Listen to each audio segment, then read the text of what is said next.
రోజు మనం చూడబోయే కథ బంగారు బాతు కథ. అనగనగా ఒక ఊరిలో ఒక రైతు ఉండేవాడు. అతను బాతు పిల్లలు పెంచుతూ ఉండేవాడు. అలా బాతు పిల్లలు పెద్దవయిన తర్వాత ఒక బాతు బంగారు గుడ్డును పెడుతుంది.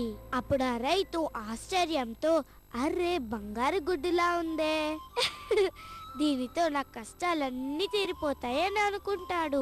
అలా ఆ బంగారు బాతు ప్రతిరోజు ఒక బంగారు గుడ్డుని పెడుతూ ఉంటుంది. ఆ బంగారు గుడ్లను ఆ రైతు తన భార్యకు కూడా చూపిస్తాడు. తను కూడా చాలా ఆశ్చర్యపోతుంది. అలా ఆ రైతు రోజు రోజుకు ధనవంతుడవుతాడు. ఇలా ఉండగా ఒక రోజు రైతు వాళ్ళ భార్య రైతుతో, ఈ బాతు కడుపులో చాలా బంగారు గుడ్లు ఉండుంటాయి. ఆ బంగారు గుడ్లన్నిటిని ఒకేసారి తీసేసుకుంటే మనం చాలా ధనవంతులం అయిపోతాం అని చెప్తుంది. ఆ రైతు ఆ మాటలకు ఆలోచనలో పడి, సరే అలాగే చేద్దాం అని అంటాడు.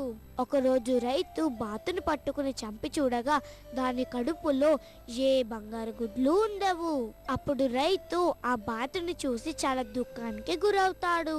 ఫ్రెండ్స్, ఈ కథలోని నీతి ఏమిటంటే దురాశ దుఃఖానికి చేటు.